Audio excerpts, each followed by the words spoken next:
Hi, I'm Malika Bilal. I'm Ahmed Jabeddin. You're in the stream. Today, an update on 3 stories. The Calais refugee camp in northern France, you may know it as the jungle. It's been closed for a month. We'll check in on what's happened to the children. After that, a conversation with an Afghan translator who's starting a new life in the United States. But first to South Africa and the Fees Must Fall movement. As 2016 draws to a close, what are their plans for the coming year? You don't want to miss this special episode of The Stream.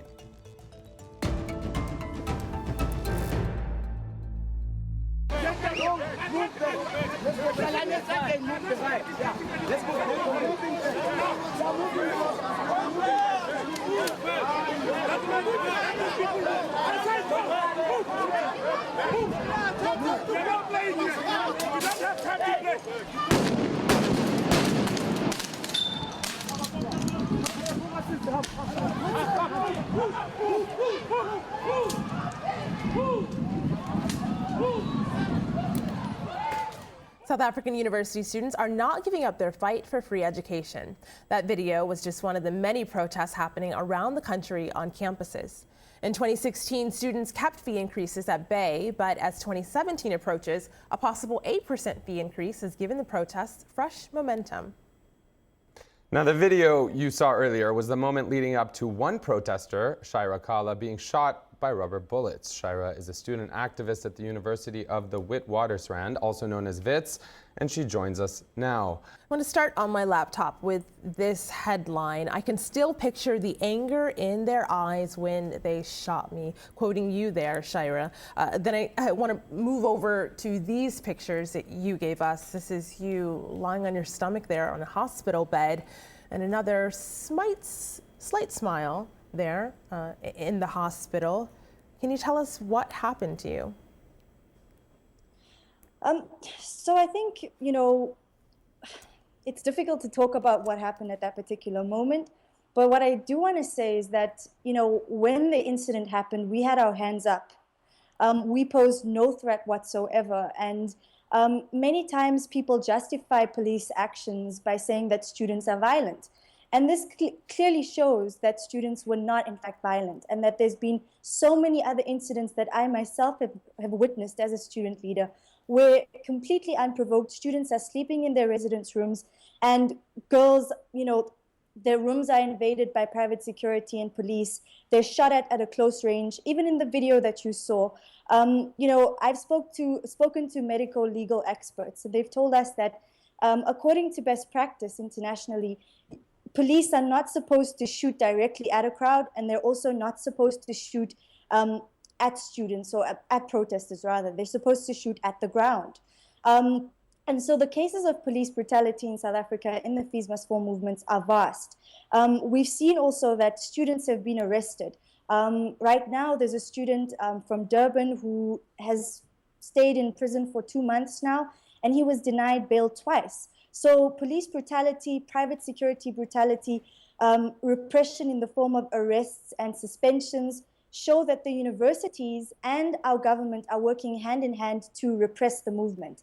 And I think in 2016 particularly, we've seen that the movement has been successfully repressed. And Shaira, when we look Shaira, at I want to stop you right there. You're talking about the movement being repressed. We have a tweet coming in from Sarah Abrams saying South Africa cannot thrive if we continue to hold the majority of the country back. There has to be some sort of compromise. Now, I don't know what your thoughts are on that, but what are the students actually expecting in terms of how South Africa would pay for this? Well, so I think students have put together a model as well. But I mean, we don't have to go far to see that South Africa can actually afford free education. Just last week, the Auditor General released a report to say that there was 46 billion rands in wasted expenditure. And we have a lot of corruption as well that doesn't go noted. We have illicit financial flows. But if we have a model that we've put together as students, what does the government have as an excuse to not actually come with a solution? Up to this point, we've seen that they put together a presidential commission to look into the feasibility of free education. You mentioned that commission. I just want to explain for our audience. You mentioned that commission, and one of the things that has come out, and we've seen in headlines recently, is that the government will cover the tuition increases, that slight hike there, for students who are on financial aid. Is that not enough? So in South Africa, even students who are on financial aid, so you're either too rich to pay your fees. You're too poor to pay your fees. You're you can't get a bank loan because a lot of the time you don't have enough to show surety for that. Or on the other hand, you can pay, the government pays for a portion of your fees, and then you have a missing amount that you just can't find the money for. And so the existing NSFAS model, which is the National Student Financial Aid Scheme, does not actually adequately provide for students. And there's this missing middle that has come up that shows that majority of students in South Africa and the South African Race Relations Organization has shown that only 5% of South African households can actually comfortably afford to pay their fees. With the National Student Financial Aid Scheme, they have a limit of 120,000 Rand. And beyond that, they assume that you can pay for your fees. But that's proven to be a ridiculously low amount.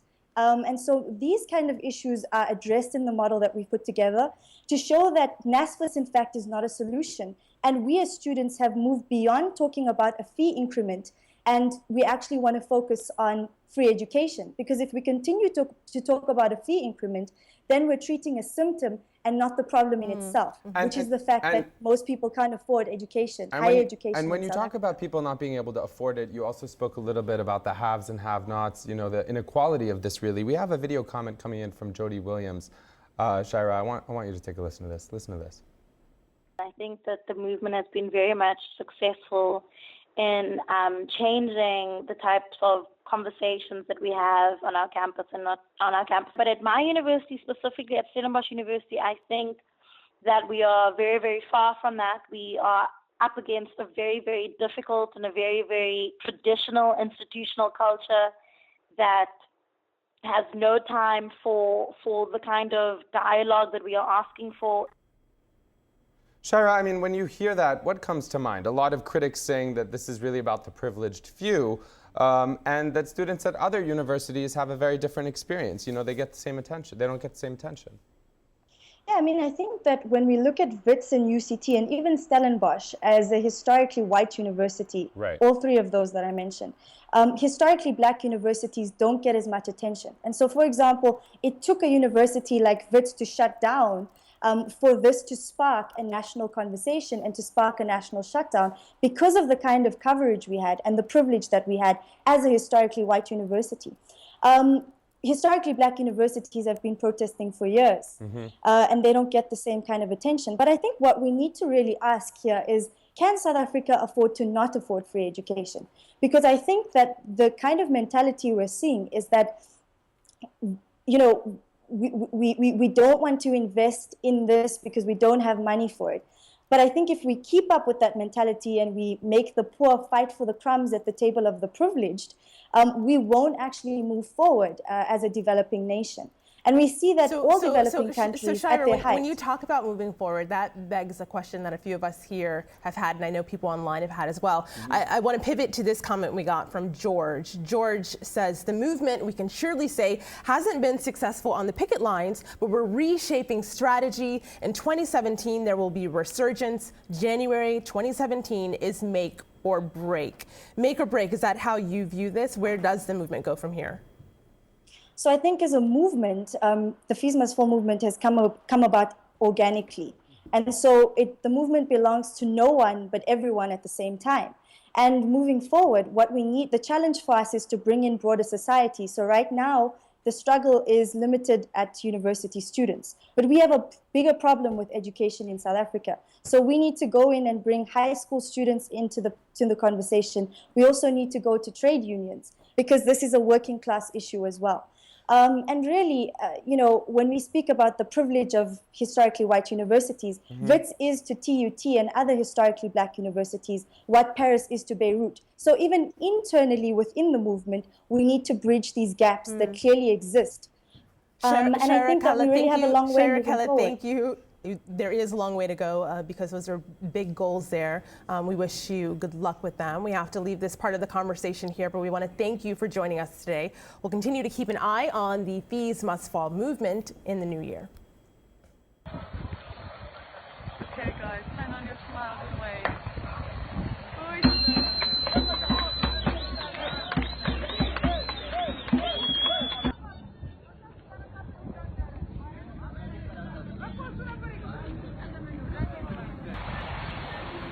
Those are just some of the sights and sounds of minors leaving the Calais refugee camp in northern France last month. So what happened when the buses left, and where did they go? Joining us now, Rowan Farrell is co-founder of the Refugee Info Bus and a photojournalist. He spent several months working at the Calais camp. And Lucy Le Carpentier, she is a legal advisor for Médecins Sans Frontières. Rowan, I do want to start with you, however. We had this video comment that came in from Michael McHugh, who also worked there. Take a look at this. As a charity that focuses on child protection for young people on the move or who are displaced, our big concern at the minute is always children going missing, but also how open to exploitation they are. The process by which children are criminalized for trying to seek protection and asylum, brutality that they suffer from police forces while on the journey, and the confusion and chaos created by the dispersal has meant that many children are leaving, going missing, and we are still concerned as to their whereabouts and how they're being protected.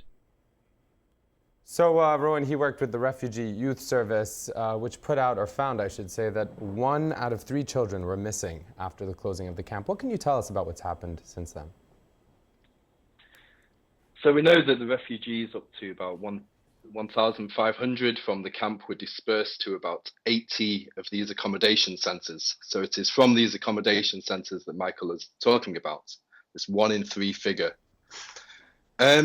We know that the conditions in each one of these centres differs enormously. So we know that some of the children leaving these accommodation centres their disappearance is not even being reported.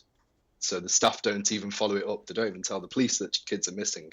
There just seems to be a whole massive gap in the French system of caring for underage children, particularly if they are not French. If they are refugees, they do not enjoy the same protection as a French child would enjoy as being unaccompanied and homeless. So Rowan, where did the buses go? Of course, because if we know that 1 in 3 child migrants, minors, went missing, what ideas do you have about where they could be? And those that you have been tracking, where did they end up?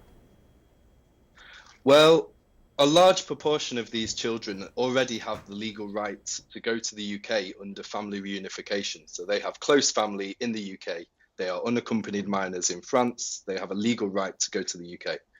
But the British Home Office has made this process incredibly slow. So they were staying in Calais hoping that this process would be recognised and they would get to rejoin their family in the UK. They went to these accommodation centres, which are all across France in every single region, under the promise that their application for family reunification would be heard, and the British Home Office would visit each accommodation centre. What we know from speaking to these children is this is not happening or sometimes happening, but they are given very little information about this process. They don't know when these interviews will take place or not. These children have escaped war and persecution. Basically, they just do not trust the authorities. They don't trust that anybody has their best interests at heart. And so eventually, a third of them have thought the only person they trust is themselves, and they have left. And obviously, Lucy, we know that it's been difficult to keep track of who's actually at the camp because of the lack of accountability. But I do want to just play this video comment that came in from Helen, which addresses, this issue of accountability and who meets the criteria and just how the exploitation really does affect people and the lack of any accountability. Take a look at this. Human Rights Watch was on the ground before and during the Calais camp's demolition. Many of the unaccompanied children I interviewed were scared and did not know what was going on.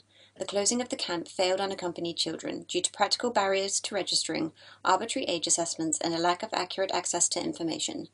British officials were aware for months that up to 400 minors with close relatives in the UK qualified to enter under EU regulations. About 330 unaccompanied children have been transferred to the UK. The UK should take more, particularly under a humanitarian provision of immigration law, which allows children without family ties to enter. So Lucy Helen really outlined the British government's responsibility there. What can be done now from a legal perspective or generally in your opinion? Well, first and foremost, just to come back to what Rowan was saying, obviously the concern right now is that because those children are not being given the information they should, and they're not being informed about what will happen next and the next step in the process, of course they flee, or there's a risk that they escape the center. And that's where our main concern is as well, in terms of them being exposed to further violence in terms of them having to resort to smugglers, but also the risk of them having to resort to unsafe passage. Unsafe in the sense, as I said, that they might resort to smugglers, but also unsafe in the sense that they might have no other options but to jump on a lorry or to climb on a lorry. And we know that some of them have lost their life like this over the last years.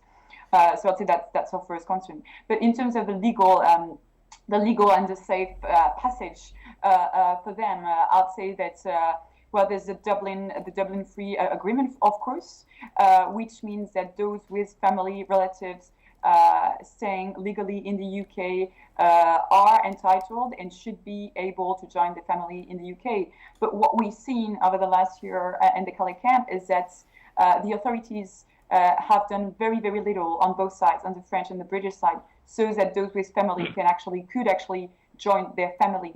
So over the last, until the dismantling and until this process was eventually fast-tracked by the British authorities, only 70 minors out of 1,000 had been able to actually join their family in the UK. And Lucy, as you're talking there, Rowan is nodding his head in acknowledgement of what you're saying. Rowan, what are you thinking? Yeah, it's the same points. I'm just thinking of there was a boy that died on the motorway just outside Calais, 4 months ago, and he had a legal right to go to the UK and rejoin his family. The only family he had on this side of the world was in the UK, and his right was not recognised, and now he is dead. That's going to happen again. And also, as Michael was saying, we're going to find out in the future that a lot of these kids that have left these centres that are in France are being abused right now. They are maybe being trafficked for sex. They may be being disappeared for any number of reasons. And we're going to find that out in the future. But none of the government authorities are doing anything about it right now. And Rowan, obviously it maybe goes without saying, but we have a tweet from Nephew saying, "A child in distress is a blot in the conscience of humanity. Closing down Calais refugee camp is wrong." But really, what you mentioned about the fact that both governments in this case seem to be abandoning any responsibility, and it's troubling, the reports we've been hearing, and as you say, that we will continue to hear children being exploited. Lucy, in just about 30 seconds, Lucy, I want to give you the last word there. If I may say so, we see that both French and British authorities have a very short-termist view on all of this. So right now they're looking at the minors that were present in Calais, but what about unaccompanied minors arriving nowadays? Because minors will keep seeking refuge in Europe. I mean, with violence, armed conflict in Sudan, in Afghanistan, in other countries, they will keep seeking refuge in France, trying to reach the UK as well. So what will be done for those minors? Will they be helped? Will they be provided the care, the protection they deserve and they're entitled to? Or will they have to, once again, let's say, fight against the system and having to Lucy, take care of them? excellent questions there. We'll have to wait on the answers. Unfortunately, Rowan and Lucy, I want to thank you for joining us for this segment of the program. Please keep us updated as the story evolves. I still remember it was 12th May 2016, 2:32. I was on the top of the roof and I checked it. I just yelled and I started running to my mom and jumping up and down and said, "Here's my visa, it's like approved and it's issued." My mom was like almost crying. It was like the happiest day of my life. Organizers from No One Left Behind were there to greet him. Welcome home. Thank you. Are you tired? Well, yeah, I think my eyes are red. I just checked myself, like I just did a double check if I'm not sleeping. I think I'm lucky. Normally, guys are not that lucky. That was a clip from the Fault Lines film, Afghan Translators Out of Hiding. Now, translators may not be armed, but military interpreters in war zones often face the same dangers as soldiers trained for hostile environments. During more than a decade of U.S. operations in Afghanistan, thousands of Afghan civilians have worked with the American military. In exchange for their work, the U.S. government promises a degree of protection through a special visa program, giving them safe passage to the United States. We're joined by Wahdat, whose first few moments in the United States were in that clip you just saw. Wahdat, I have so many questions for you. I want to know what's happened since, that moment we saw in the clip. But we also got questions for you coming in from an Afghan war vet who founded No One Left Behind. His name's Matthew Zeller. I think you know him. Let's take a listen to what he wants to say to you. Wahdat, welcome home and thank you so much for your service. My name is Matt Zeller. I am the co-founder of No One Left Behind, and I am an Afghan war vet. And my question for you is real simple, brother. How have you found America? Have people treated you like the veteran that you are? And do you know just how thankful we all are for your service to our country? Welcome home, brother. We're so glad you're with us. So, Wahdat, do you? Thank you, Matt Zeller. It's not a question. It has some parts. But in generally, I'm happy the way I was treated by the people of the U.S., but not the way I was treated by the U.S. government. Obviously, everyone knows that coming to the U.S. and starting a new life and leaving everything behind is not an easy task. And once you do that, you need a support, especially if you serve for a government like the U.S. government. And you need the support and help that a veteran should get, but you're actually not. You will come to the US, start your life, leave everything behind, and at the end of the day, all you will be is by your own. So, I mean, in general, they help, yes, all the interpreters that they were coming to the US, starting a new life, they were getting some help, but very basic help, which is even not enough for 10 days or a month of a new life in the U.S. So Wahdat, you mentioned being here and being alone. We got a tweet from someone named Sharifa, and she says, "What do you do now in the U.S.? What are you up to now?"